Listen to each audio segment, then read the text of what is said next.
Au moment où sont dressés les bilans, forêt de constater que l'année 2020, dont voici l'acte dernier de l'émission Le Point littéraire, aura été riche, malgré le désert sanitaire qui n'a pas fini d'étendre ses tentacules. Nous avons évoqué avec le concours des auteurs très actifs, des questions diverses et variées, avec des approches aussi multiples que pertinentes. Aux auteurs qui auront marqué de leur empreinte indélébile cette émission, au travers de leur passage, une immense gratitude à leur endroit. La dernière émission de cette année qui se présente à vous s'inscrit dans la grande dynamique. Fil conducteur de cette démarche, fait de la lecture un exercice commun, fait connaître le livre, les idées du livre et les hommes derrière le livre, en vue de cultiver l'esprit et de maintenir en éveil. D'ailleurs, le livre de ce soir nous donnera à découvrir l'immensité des richesses du territoire camerounais. Nous parlerons de patrimoine et donc c'est un voyage culturel qu'il faut justement emprunter. D'autant plus que dans ce domaine, les productions littéraires sont loin d'être denses. Le temps d'une 50aine de minutes, nous irons au lac de Oku. Nous irons visiter les cases pygmées de l'Est, jeter un regard sur les chefferies traditionnelles. Nous n'oublierons pas de prendre avec nous des parures, des colliers, des masques et nous goûterons à coup sûr, pour nous en extasier, les mets traditionnels. Prenons le temps d'embarquer, bonjour, bonsoir, selon votre position actuelle au milieu du globe terrestre et bienvenue au Point littéraire.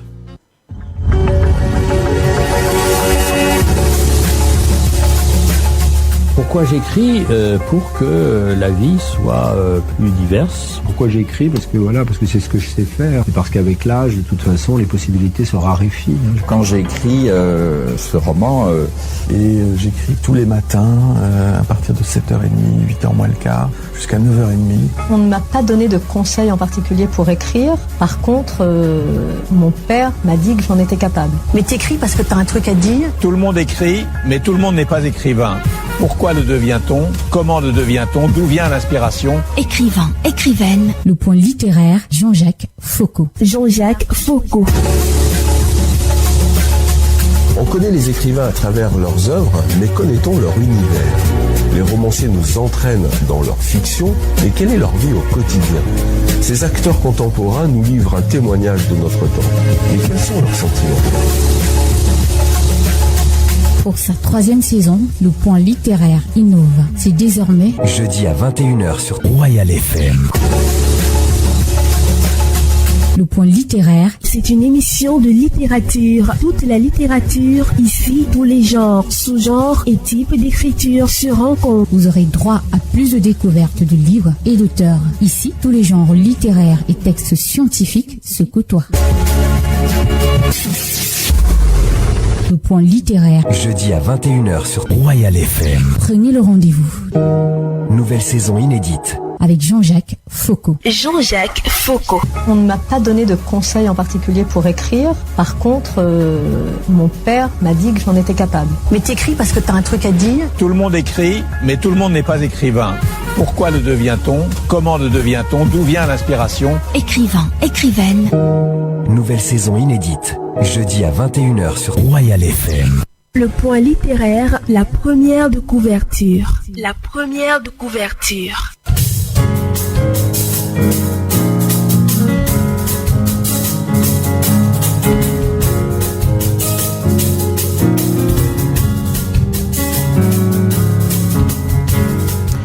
Le livre que nous découvrons ce soir a pour titre en français « Manuel sur le patrimoine culturel camerounais » et en anglais « Handbook on Cultural Heritage in Cameroon ». Oui, parce qu'il s'agit bien d'un ouvrage bilingue, grosse particularité, qui fait d'ailleurs le charme de ce texte globalisant et même inclusif. Le livre est étalé sur 189 pages et aussi bien pour la partie en langue française qu'en langue anglaise. Elle est subdivisée justement, cet ouvrage, en 3 chapitres à côté des préfaces et conclusions. L'auteur à la manette de cette production, oui, parce qu'il s'agit d'une dame, est Ernestine Tomla Tata Lukong. Son profil justifie le choix du thème et la pertinence de son traitement. Ernestine Tomla Tata Lukong est inspecteur principal de la documentation au ministère des Arts et de la Culture du Cameroun depuis 1999. Pendant ses 13 années de service au département du patrimoine culturel, elle a notamment suivi des formations professionnelles et participé à divers séminaires, ateliers et assemblées générales sur la protection et la promotion du patrimoine culturel au niveau national et même international, développant ainsi une véritable expertise dans le domaine du patrimoine culturel. Ernestine Tomla Tata Lukong est titulaire d'un diplôme d'études supérieures en communication obtenu à l'École supérieure des sciences et techniques de l'information et de la communication ESTIC, en abrégé de l'Université de Yaoundé 2. Elle est aussi détentrice d'une licence en anglais obtenue à l'Université de Yaoundé.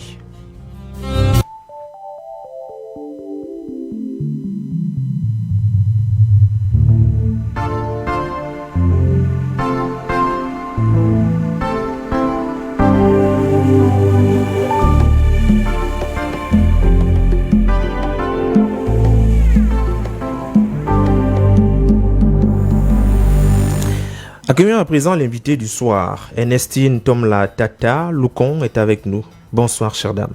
Bonsoir. C'est un plaisir de vous accueillir ici à Royal FM pour nous parler de votre livre Manuel sur le patrimoine culturel camerounais, Handbook on Cultural Heritage in Cameroon. J'espère que la prononciation elle est bonne. Oui, elle est bonne et le plaisir est partagé. Il faut dire que votre première langue, c'est la langue anglaise. Donc, merci quand même de vous exprimer en français ce soir. Et félicitations pour votre ouvrage. Comment est-ce qu'on se sent après la présentation du livre hier au Centre culturel camerounais? Merci. Comme vous le dites bien, je vais seulement me débrouiller en français. Parce que ma première langue, c'est l'anglais. Mais en tant que Camerounaise... Vous êtes parfaitement bilingue. Oui. Pas parfaitement, mais je me débrouille. Tout à fait. Oui, je me sens comblée après la dédicace d'hier. Je me sens comblée parce que j'ai eu l'occasion de faire la promotion et la publicité du livre auprès de divers gens de la population. Donc je me sens vraiment... Et ça ouvre les portes pour la communication, que je continue de communiquer sur le livre. Oui, il faut dire que c'était une grande cérémonie qui a mobilisé d'importantes personnalités, notamment la vice-sénatrice, qui est venue vous encourager, partager également son point de vue sur la question de la culture. Tout à fait, c'était du jamais vu dans ma vie. C'est Dieu qui a envoyé cette dame, le sénateur, je l'appelle Maman Nzeke Emilia. Et je ne la connaissais pas. C'est à la cérémonie que j'ai fait connaissance d'elle. Elle est venue nous parler de la culture. Alors, votre livre, aujourd'hui, il sort. Combien de temps cela vous a pris pour pouvoir le publier? J'ai publié le livre dans sa version anglaise en 2018. Et j'ai commencé à écrire en 2015. Mais j'ai commencé comme une blague. Je ne savais pas que ça devait donner quelque chose. C'est parce que je suis quelqu'un qui n'aime pas être... rester sans faire quelque chose. Et je me suis retrouvée sans bureau, comme je peux dire. J'étais peut-être en chômage, même étant fonctionnaire. Mais j'étais en chômage. Donc, étant donné que j'avais déjà cette passion sur le patrimoine, j'ai décidé de mettre quelque chose sur le papier. Mais je ne savais pas ce que ça va donner. Et aujourd'hui, le livre est là, il est disponible. Globalement, il parle du patrimoine culturel. Le Cameroun est immensement riche. Oui, très riche. Et les Camerounais ne savent pas. On n'est pas au courant de cette richesse. Et c'est autour de nous. Et c'est ça, c'est l'une des raisons qui m'a poussé à écrire. Parce que moi-même, avant d'aller à travailler au ministère des Arts et de la Culture, je ne connaissais pas ce qu'il s'agissait du patrimoine culturel. Oui, et c'est vrai que avant de lire votre ouvrage, c'était plutôt confus dans notre tête. On ne savait pas réellement quelle était la définition du patrimoine culturel. Et ceux qui nous écoutent certainement aujourd'hui se posent cette même question. C'est quoi le patrimoine culturel dans son ensemble? En somme, c'est notre identité. Le patrimoine culturel, c'est notre identité. Et c'est quoi? Ce sont les biens et les éléments, les choses qui sont autour de nous, qui ont des valeurs historiques, archéologiques, spirituelles, emblématiques, esthétiques. Parce que c'est ça, les valeurs patrimoniales. C'est à partir des valeurs que je viens de citer, et il y en a beaucoup, qu'on peut dire que quelque chose, un site, un élément, un bien est patrimonial. Oui, il y a plusieurs classifications d'ailleurs dans l'ouvrage, c'est 3 parties bien comblées. Ce qu'est d'abord le patrimoine culturel, les types de patrimoine culturel au Cameroun. Puisque le livre est bilingue, vous pouvez également nous dire quelques éléments en ce qui concerne les différents types de patrimoine culturel au Cameroun. On a vu, il y a des monuments, il y a l'architecture traditionnelle, l'architecture coloniale. On se rend bien compte qu'il y a une forte influence de l'histoire sur le patrimoine culturel que nous avons. Tout à fait. Il y a le patrimoine culturel matériel et immatériel. Et notre patrimoine culturel est basé sur... a été impacté par la géographie et l'histoire du Cameroun. Parce que on a le paysage, les sites, les sites naturels qui ont des éléments culturels. Et c'est souvent quand on dit que le patrimoine culturel matériel et immatériel, c'est quelquefois on ne peut pas scinder. Parce que dans les sites qui sont dans le patrimoine matériel, il y a les éléments immatériels qui sont autour de ces sites. Par exemple, on peut avoir une montagne. C'est un site naturel. Mais là, il y a les shrines, je ne sais pas, il y a les lieux sacrés. Autour des montagnes. Autour des montagnes. Que la population locale font des sacrifices, font des rites et des rituels autour de là pour plusieurs raisons. Ça peut être pour la fertilité du sol ou même des personnes. Donc, les deux sont liés. Donc, on a le patrimoine culturel matériel et immatériel. Et dans le matériel, on a les sites, les immobiles. Oui, il y a les sites immobiles. On ne peut pas déplacer sans causer le dégât. C'est le notamment patrimoine même ou à l'environnement. Donc, c'est le cas de montagnes, des lacs, des palais même. Des palais. Donc, et il y a le patrimoine matériel mobile. Et c'est là où on peut parler de voir nos musées. Parce que dans les musées, il y a les objets qui sont matériels, mais c'est mobile. Tout à fait. On peut les déplacer. On peut porter les parures, les colliers, des masques quelquefois. Les masques, même les instruments de la musique. Et il y a le patrimoine culturel immatériel. Là, on a vraiment beaucoup. Oui, les rites, même les rituels, c'est matériel. Les danses, les festivals, nos mets traditionnels, nos tenues traditionnelles. Ça, ce sont le patrimoine. Parce que la convention de l'UNESCO de 2003 décrit définir le patrimoine immatériel, parce que c'est sous la sauvegarde du patrimoine culturel immatériel. Oui. Oui,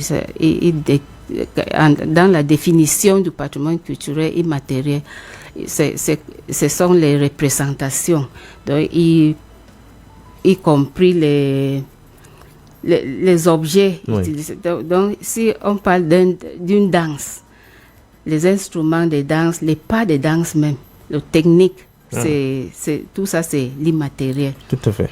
Et c'est l'immatériel parce que on finit toujours en disant que le peuple reconnaît comme faisant partie de leurs identités. Donc, si le peuple ne reconnaît pas que ça fait partie de leur identité, ce n'est pas le patrimoine. Mais au moment que le peuple est identifié ou reconnu que c'est leur identité, c'est le patrimoine. D'accord. Et ça peut être dans tous les niveaux, national, international, régional ou même individuel. Puisque le livre est bilingue, on va également parler en anglais. Je propose qu'on le fasse, puisque le livre est bilingue. Alors, qu'est-ce qui fait d'un objet... moi, je peux poser la question en français, il n'y a pas de souci. Qu'est-ce qui fait d'un objet, généralement, que soit un site devienne un élément du patrimoine? Qu'est-ce qui rend cet objet, qui l'amène à obtenir? There's the law that governs cultural heritage in Cameroon. So there are elements that we have to use to rank an element or a property. So, as I said, is that definition? Is it does it have a cultural significance, a historic?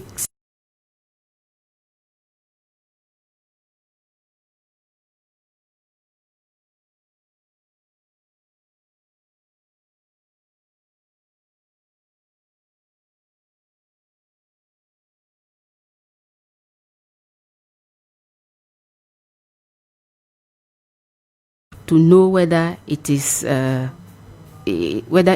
part of our heritage, and that one is the law specifies. Oui.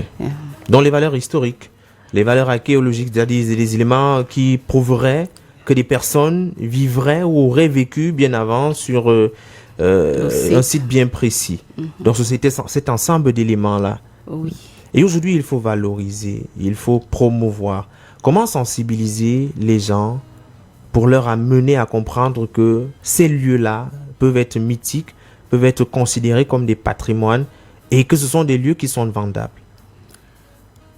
Comment sensibiliser? C'est ce qu'on est en train de faire. Oui. C'est ce que le livre est en train de faire. Oui. Et c'est parce que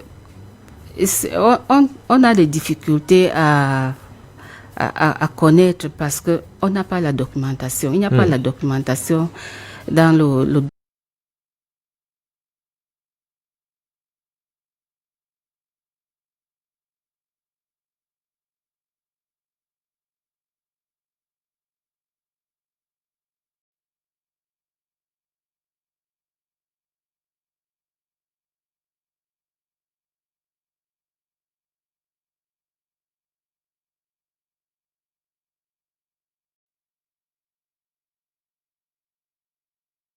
domaine des arts et de la culture ou du patrimoine culturel. Donc c'est vraiment difficile et c'est pour cela qu'on n'arrive pas à valoriser. Donc, et c'est très important la première des choses c'est de reconnaître que c'est notre identité, que ça fait partie de nous.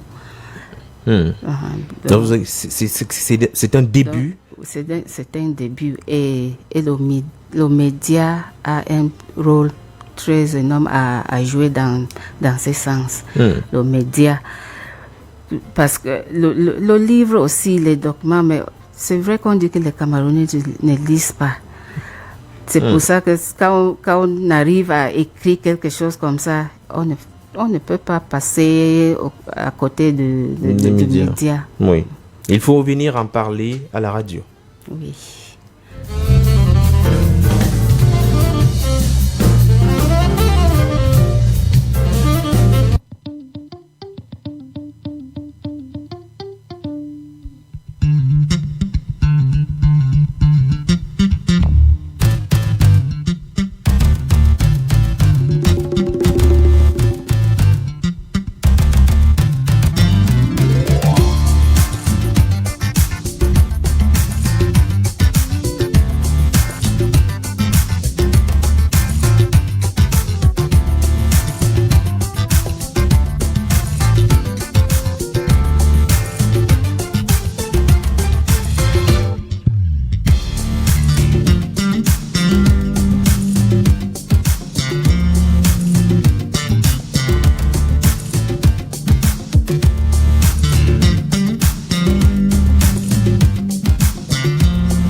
Merci de nous écouter sur les 88.4 FM, 88.4 Royal FM et également sur Royal FM Espace Cameroun à travers Facebook.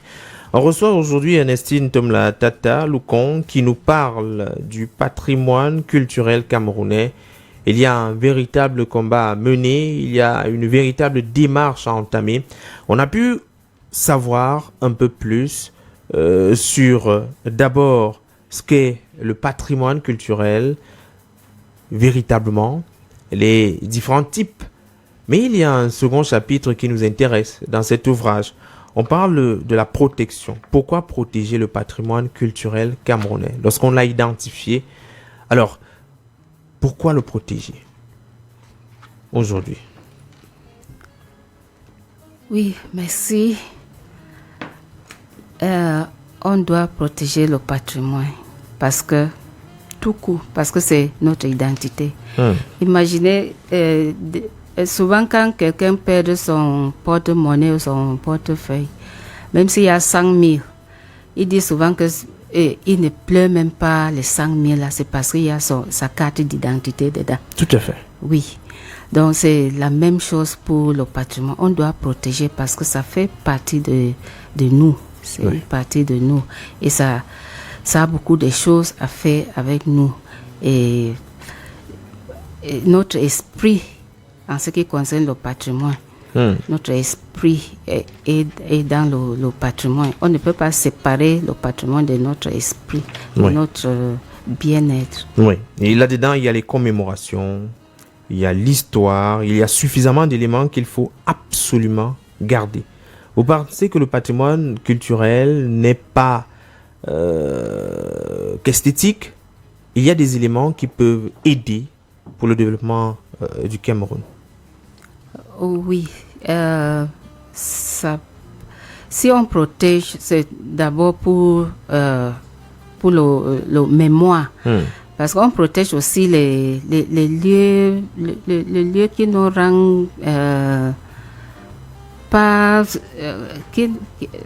comme les lieux comme les tombes de nos ancêtres, les lieux de l'esclave en ce qui concerne l'Afrique. Ce sont les lieux qui nous rendent malades, si je peux dire, mais ça fait partie de notre histoire. On doit protéger. Des fois, quand on doit enlever les gens de leur site, de leur village, il y a toujours cette question que comment faire avec les tombes de nos ancêtres. Tout ça, ils sont déjà partis. Mais si on insiste à exhumer, c'est parce que c'est toujours les identités, c'est la culture. Il ne faut pas effacer l'histoire. Il ne faut pas effacer l'histoire. Et nos sites culturels et naturels, il faut protéger et il faut les valoriser et présenter et interpréter de telle sorte que ça va attirer l'attention des visiteurs, des tourisme. Et c'est là où on voit déjà l'aspect économique. L'aspect économique, c'est à partir des sites qui sont attractifs, c'est à partir de nos festivals. Tout à fait. C'est pour le côté développement. Développement. Oui, parce que et malheureusement, on voit souvent le côté développement là, même comme on ne développe pas, on voit le côté là et on se dit que le côté spirituel là, que c'est diabolique. Surtout quand le blanc est venu, il nous a fait comprendre que nos croyances, que c'était diabolique. Qu'il fallait les jeter. Il fallait les jeter et nous sommes aussi tombés dans ce piège. Donc, on est là pour dire que ça fait partie de nous, il faut protéger. Il faut protéger également pour les générations à venir. Pour la génération présente et à venir surtout. Et c'est pour ça que quand on doit protéger, il ne faut pas détruire.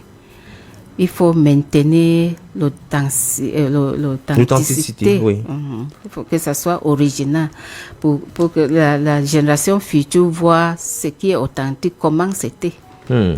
Comment c'était réellement. Donc, il faut aujourd'hui protéger le patrimoine culturel dans un environnement où les gens sont à la recherche du gain rapide et facile. Est-ce qu'il est évident de protéger et même d'identifier ce patrimoine-là à travers le pays? Oh oui, c'est là où on voit l'importance de l'inventaire et la documentation. Il faut faire les inventaires parce qu'on ne peut pas protéger ce qu'on ne connaît pas. Donc il faut d'abord inventorier. Et quand on fait l'inventaire, on voit l'état de conservation. Oui. À partir de ça, on identifie là où les biens sont basés en ce qui concerne le patrimoine matériel. Et là où on les pratique, on pratique encore pour le patrimoine immatériel parce que le patrimoine immatériel est vivant. On appelle ça aussi patrimoine vivant. Donc quand on identifie d'abord et on connaît l'état de conservation, là on saura comment développer. Parce qu'il y a quand on fait l'inventaire, on se rend compte qu'il y a les sites où les biens et les éléments qu'on n'a pas, on n'a pas forcément à dépenser beaucoup de moyens pour les valoriser. Donc c'est à partir de l'inventaire qu'on peut savoir. Et là, on voit ce qu'on peut vite développer pour que ça nous rende... oui, ça nous ramène un peu d'argent, développe même le secteur. Et il faut dire que c'est un pan très important qu'il faut aujourd'hui capitaliser. Il faut protéger pour les générations à venir. Il faut conserver.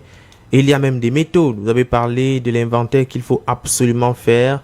Et cela se fait jusqu'à présent, puisque vous étiez au niveau de votre travail, vous avez participé à effectuer ce type de travail là au quotidien. Oh oui. Je peux vous dire qu'aujourd'hui, même ce jour-ci, on est en train de lancer la partie SAWA de l'inventaire. Parce le ministère des Arts et de la Culture a programmé l'inventaire à partir des aires culturelles.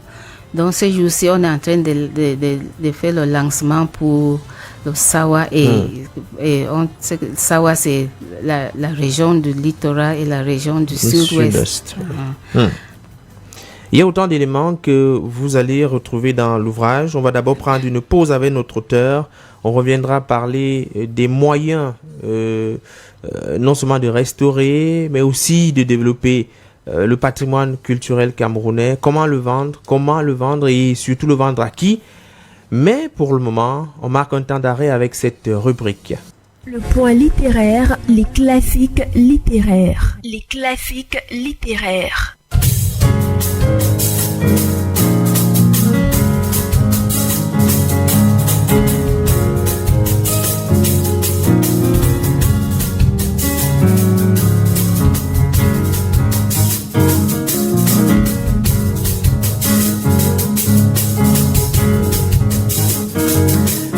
L'Odyssée, c'est un livre que nous vous proposons ce soir.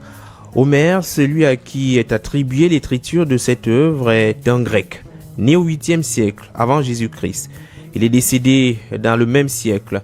Le grec ancien est la langue utilisée pour la rédaction de l'Odyssée. Annie Lisette Ambassa, bonsoir. Bonsoir Jean-Jacques Foucault. L'Odyssée est une épopée grecque antique attribuée à Laëde Homère, qui l'aurait composée après l'Iliade vers la fin du 8e siècle avant Jésus-Christ. Elle est considérée avec l'Iliade comme l'un des deux poèmes fondateurs de la culture grecque antique et comme l'un des plus grands chefs-d'œuvre de la littérature mondiale. L'Odyssée relate le retour chez lui du héros Ulysse qui, après la guerre de Troie, dans laquelle il a joué un rôle déterminant, met 10 ans à revenir dans son île d'Ithaque pour y retrouver son épouse Pénélope, qu'il délivre des prétendants, et son fils Télémaque.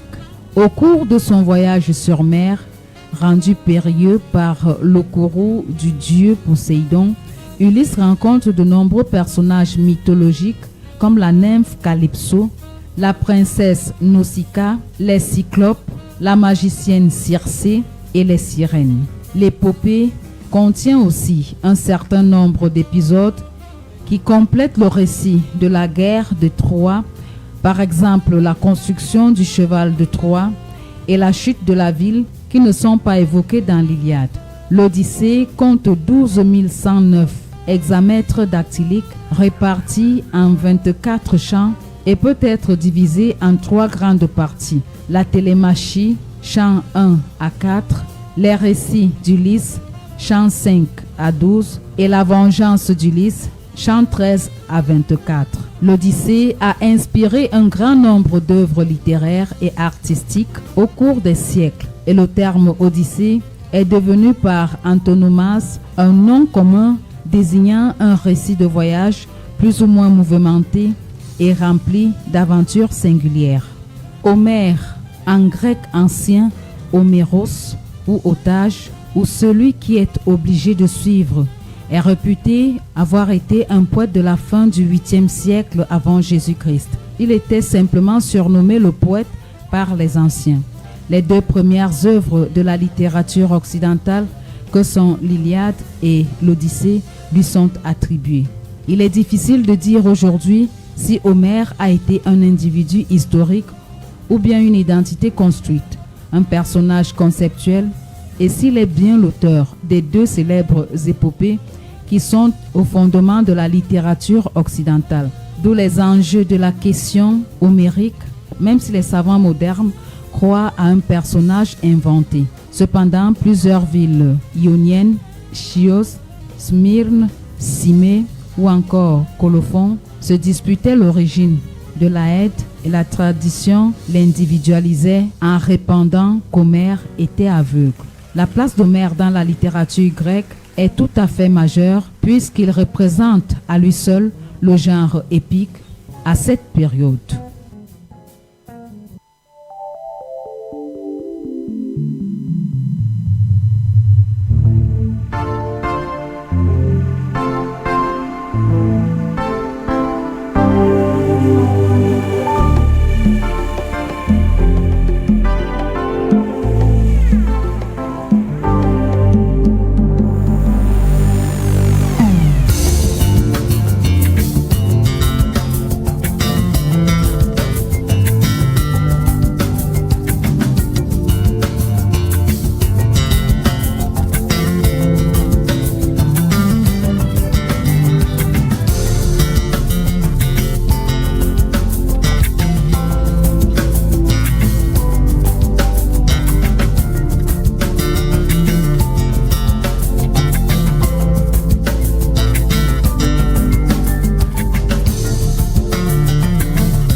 Merci à Annie-Lisette Ambassa pour le classique littéraire. C'est la dernière émission de cette saison, de cette année aussi, du Point littéraire.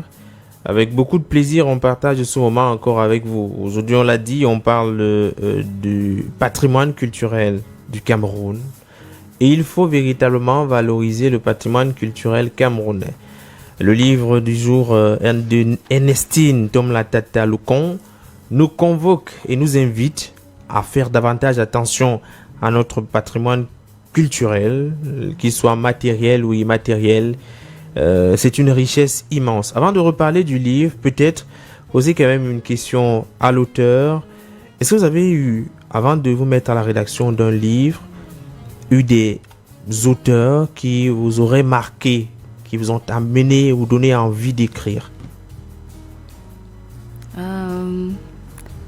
Comme je disais, je n'avais jamais rêvé d'être écrivain. Donc c'est venu comme ça et je me suis dit que si les autres peuvent écrire, pourquoi pas moi? Oui.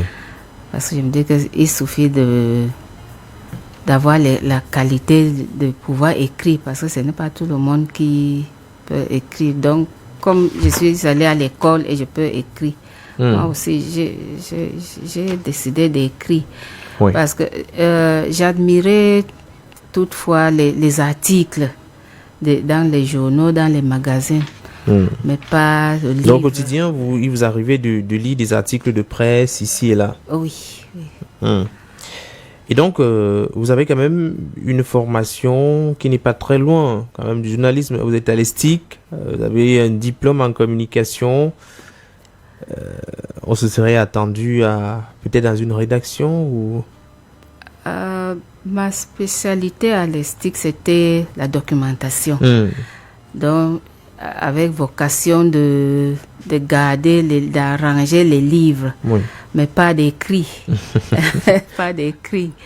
Donc, j'ai quand même traversé une ligne pour écrire. Sinon, on était appelé à être documentaliste ou bibliothécaire. Tout à fait.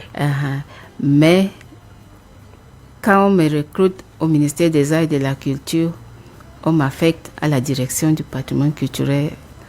Oui. Direction du patrimoine culturel.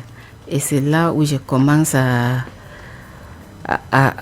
voir ce qu'il s'agissait, parce que étant là-bas, je ne savais pas. Oui. Donc, et je n'étais même pas au service des archives qui avait quelque chose à voir avec ma formation. 2 mois après, on m'a nommé chef service des langues nationales. Oui. Donc ça n'avait rien à voir avec la documentation. Et c'est comme ça que j'ai travaillé pendant les 13 ans. Les 13 premières années de ma formation. Quand je dis 13 ans, c'est quand j'étais au service du patrimoine culturel. Tout à fait. Parce que je travaille depuis 99. Oui. Depuis 1999, vous êtes là, vous avez travaillé, vous avez eu à effectuer plusieurs séminaires sur le plan national et même international. Ce sont des expériences qui enrichissent au quotidien. Oui, et tout ça, c'était sur le patrimoine culturel. Vous avez eu la chance d'aller à l'international. Alors, quelle est l'approche des autres en ce qui concerne leur patrimoine? Comment ils le font? Comment ils se battent pour protéger? Et ce sont les mêmes méthodes qui sont utilisées là-bas qu'on essaye de transposer ici au Cameroun? Merci pour cette question. Je peux dire que c'est même l'une des raisons que j'ai écrit ce livre. Parce que j'ai vu comment les gens valorisent leur culture, qui n'a rien à voir avec la nôtre. Parce que le Cameroun en a beaucoup de biens et éléments culturels qu'on peut valoriser comme ailleurs. Au Kenya, par exemple, c'est un petit monument, ils vont valoriser et pour valoriser, il faut quoi? Il faut l'accès, il faut qu'on a l'accès, que ça bien, on présente ça, on interprète et on fait la communication autour de ça pour attirer l'attention des touristes. Or, ici, on a les sites culturels et naturels. On peut aussi faire la même chose, qui ont les valeurs anthropologiques, et historiques et toutes les qualités qu'on connaît sur le patrimoine culturel. Mais c'est abandonné. C'est abandonné. Et c'est comme si on n'est même pas... On passe dessous sans savoir que ce sont les biens, comme tout autre bien économique qu'on peut valoriser et vendre. Comment est-ce qu'on peut vendre dans le patrimoine camerounais aujourd'hui? Quelle activité il faut mener autour des éléments du patrimoine culturel pour faire en sorte que non seulement ça puisse être des points d'attraction pour le tourisme, des éléments de développement pour des localités où se situent ces sites touristiques? Ça, c'est l'objet de troisième chapitre de ces livres. Et c'est là où on doit le développement et promotion du patrimoine culturel camerounais. Oui. Et la première des choses, comme je disais tantôt, c'est l'inventaire et la documentation. Oui. Après savoir inventorier, il faut réhabiliter ou restaurer les éléments. Si on trouve que on doit que ça demande une réhabilitation. Et, ça c'est dans le cas où c'est peut-être un peu gâté ou des éléments. Gâté. Oui, on réhabilite et en réhabilitant, il ne faut pas utiliser le matériel qui n'est pas approprié. Il faut utiliser le matériel original pour l'authenticité. Et ça, l'UNESCO tient vraiment à ça. Et il faut aussi, on peut développer des installations d'écotourisme et des industries culturelles. Écotourisme, c'est quoi? On a nos sites naturels. On peut développer et faire des activités autour pour attirer l'attention des visiteurs. Et moyennant quelque chose. Tout à fait. Oui, moyennant quelque chose. Peut-être des photographies du site en question, ou d'ailleurs vous évoquez dans le livre. Oh oui. Oui, que les touristes peuvent acheter. Même les petits champs autour des sites pour le champ, c'est quoi? Si on choisit de faire les champs, par exemple, qu'est-ce qu'on va cultiver là-bas? Ce sont les produits agricoles qui sont en voie de disparition, par exemple. Parce qu'il y a les nourritures, les choses qu'on mangeait avant. Oui, qu'on ne fait plus trop aujourd'hui. Donc, pour attirer l'attention des visiteurs, il faut qu'on cultive ce genre de choses-là. Et on a même les maisons traditionnelles en architecture traditionnelle sur ces sites. Et même on a les gens qui habillent même avec les tenues comme c'était avant. Donc il y a des petites choses qu'on peut faire là-bas. Et dans les maisons, on a les ustensiles traditionnels. Tout à fait. Dans ces maisons, c'est l'idée de l'écotourisme. Faire en un lieu qu'on retrouve les éléments culturels. Les éléments culturels de tout l'étendue du pays même. Ce n'est pas seulement de la localité en question. Ce n'est pas seulement de la localité, ça dépend. Parce qu'on peut aussi faire ça en ville. C'est en ville, mais si c'est dans une localité précise, on peut mettre l'accent sur ce qui existe là-bas. Tout à fait. Mais pour voir, pour le Cameroun en miniature, comment c'est, on peut faire ça.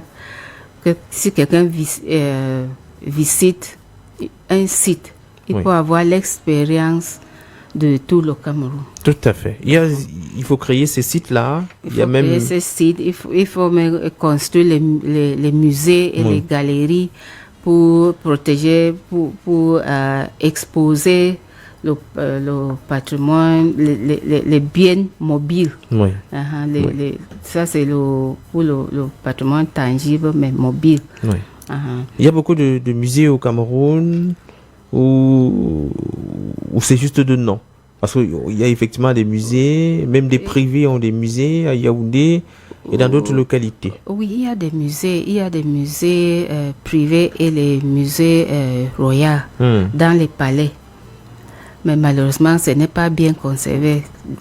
Quand tu pars dans les palais, surtout du nord, où est-ce que j'ai beaucoup visité, il y a les objets partout, éparpillés partout au palais. Mais même s'il y a le musée, c'est étroit, ça ne peut pas contenir tous ces éléments.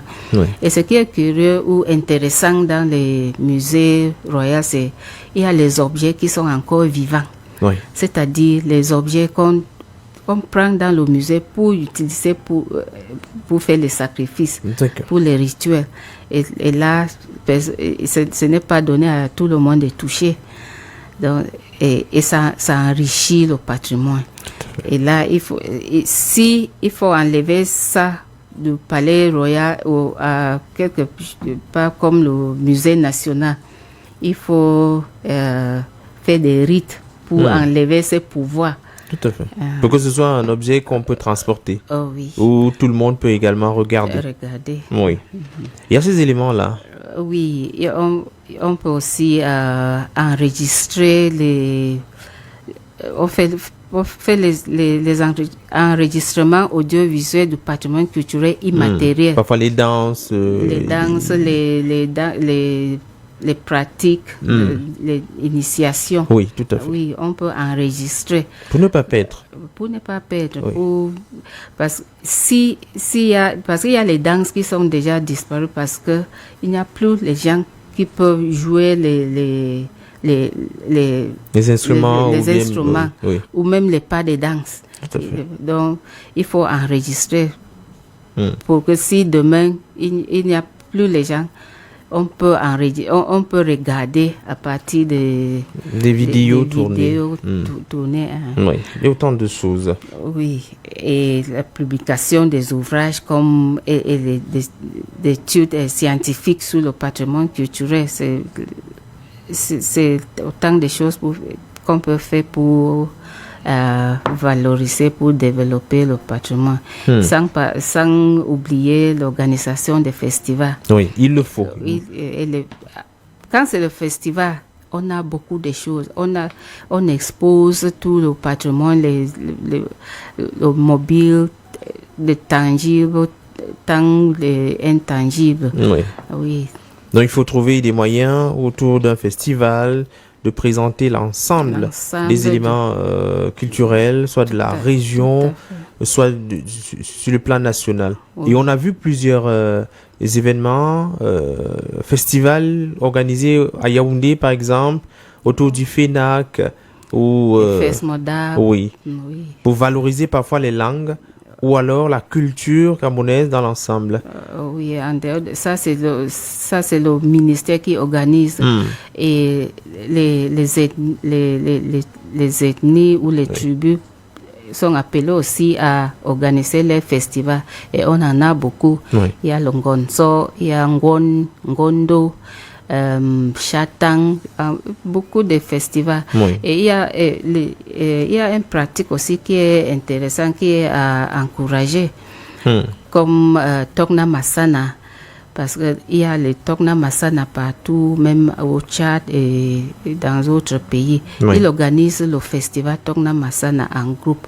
Et là, on change le lieu, le lieu de festival, pour que et ça, c'est élargir la population qui peuvent avoir l'expérience de ce festival. Et là, il y a les danses de tout genre.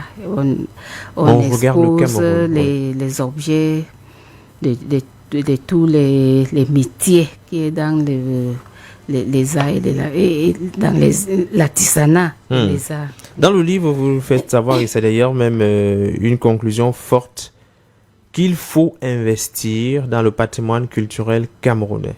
C'est un moyen de développement fiable Vous dites l'un des moyens et vous dites même à la fin qu'il s'agit même du moyen à travers lequel on peut effectivement se développer sur le plan économique. Et émerger aussi, même avant 2035. Oui. Oui, c'est vrai parce que il y a une bonne nouvelle que le secteur a eu le mois dernier en novembre. On a promouvoir le secteur des arts et de la culture. Donc ça commence on voit que ça commence à arriver. Parce qu'avant, le secteur des arts et de la culture était dans le catégorisé comme l'aspect social. Oui. On voyait ça en tant qu'un secteur qui anime seulement. Oui, divertissement. Oui. Oui. Mais cette fois-ci, dans la stratégie nationale de développement qu'on a élaborée le mois dernier, le secteur a été mis, regardé maintenant comme production de services et de prestations. Tout à fait. Et c'est le plaidoyer que le livre a fait au niveau de la conclusion. Donc, il faut investir parce que pour arriver à développer la culture, il faut les infrastructures. Tout à fait. Ce qui manque. Et il faut un peu de moyens ou beaucoup de moyens. Et c'est pour ça que le budget du ministère des Arts et de la Culture est toujours le dernier. Parce qu'on se dit qu'on n'a pas besoin de trop de moyens. De trop de moyens. Oh, ce n'est pas ça. Comme le sport amène ou donne une image du pays, la culture peut faire la même chose. Tout à fait. Il suffit simplement de mieux développer, mieux présenter. Créer les infrastructures, encourager les promoteurs culturels en donnant les subventions raisonnables. Tout à fait. Oui. Alors, ils sont très nombreux à savoir comment est-ce que, du moins à se poser la question, comment est-ce qu'on fait pour avoir le livre d'Ernestine Tomla Tata Lukon. Oui, le livre est disponible. On peut avoir à partir de l'édition Lupepo. Oui. Oui, si vous voulez, je donne le numéro. Oui, allez-y, donnez le numéro pour que les auditeurs puissent justement trouver le livre. Oui, le numéro de l'édition Lupepo, c'est 6 75 11 93 70. Oui. Ou à partir de moi-même. Oui. Mon numéro, c'est le 6 77 68 60 08. Ou 6 93 02 46 29. D'accord, on va reprendre les numéros on va reprendre plus calmement les numéros pour que les uns et les autres puissent l'avoir. Pour les éditions Lupepo, c'est le 6 75 11 93 70. Et il y a aussi le numéro fixe de l'édition. 22 22 18 38. Et pour moi-même, MTN 6 77 68 60 08 ou bien 6 93 02 46 29. Alors, Ernestine Tomla Tata Lukon, il ne me reste plus qu'à vous remercier d'être passé à la radio pour nous présenter ce livre qui est très intéressant sur le patrimoine culturel camerounais. C'est une des rares productions qui parle de ce sujet-là. Thank you very much. It is my pleasure to be here, and I hope those who listen will continue to spread the news. Thank you.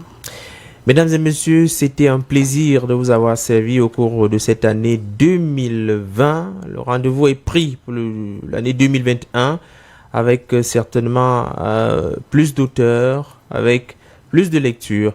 Il s'appelle Salmo Essana, il était à la mise en onde, et il va d'ailleurs le rester.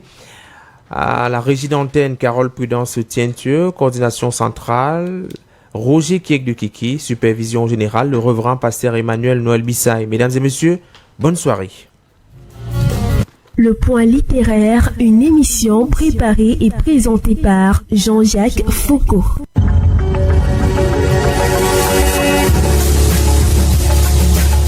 Pourquoi j'écris?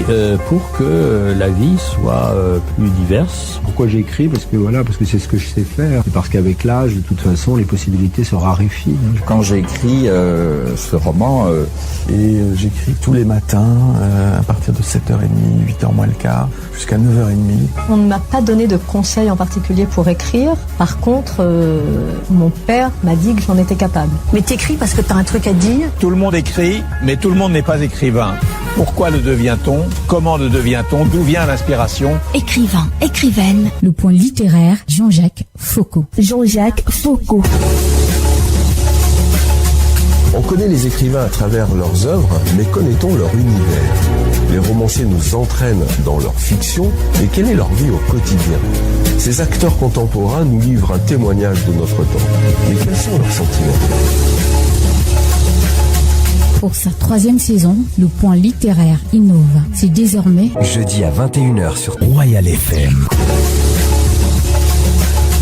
Le Point littéraire, c'est une émission de littérature. Toute la littérature, ici, tous les genres, sous-genres et types d'écriture se rencontrent. Vous aurez droit à plus de découvertes de livres et d'auteurs. Ici, tous les genres littéraires et textes scientifiques se côtoient.